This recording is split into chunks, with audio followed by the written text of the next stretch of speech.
Alors bonjour, j'espère que ça va bien. C'est Mathieu, le coordonnateur du programme technique de travail social.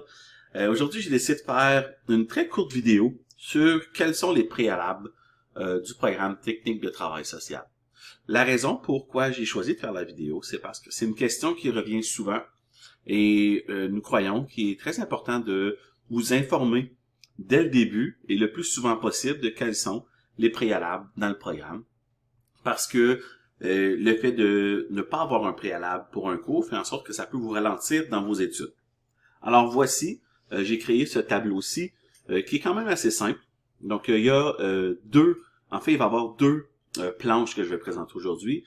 La première qui présente les cours préalables pour permettre aux gens d'aller en stage. En d'autres mots, il faut avoir réussi tous ces cours qu'on voit ici pour être capable d'aller en stage à l'étape 4. Donc, vous voyez ici les cours à la première ligne, étape 1, ensuite étape 2, étape 3 et étape 4. Alors, je m'explique. Il y a un cours à l'étape 1 qui s'appelle Initiation à la profession. Il faut réussir ce cours-ci pour pouvoir, à la session suivante, prendre le cours Préparation à la profession. Donc, je me répète, le cours Initiation à la profession est un cours que vous devez réussir pour pouvoir accéder par la suite au cours Préparation à la profession.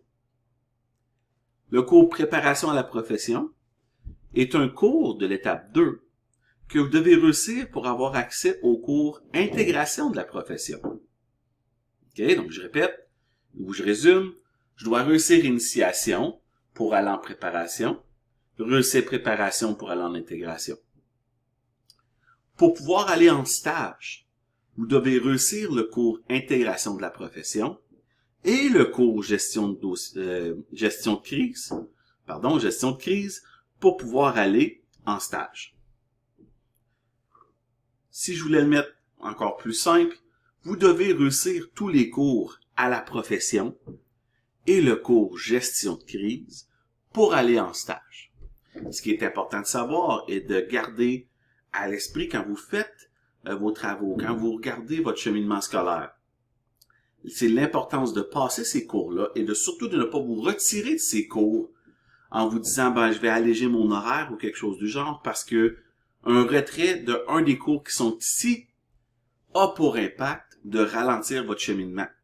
Donc quelqu'un qui choisirait de se retirer d'initiation à la profession ou qui aurait un échec en initiation à la profession, ça veut dire qu'au lieu de prendre 2 ans pour faire son diplôme, il va falloir être au collège pendant 2 ans plus une session pour rattraper.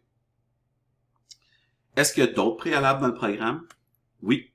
Il y en a seulement un autre, qui est le cours Enjeux sociaux et personnes vulnérables, qui est offert à l'étape 2.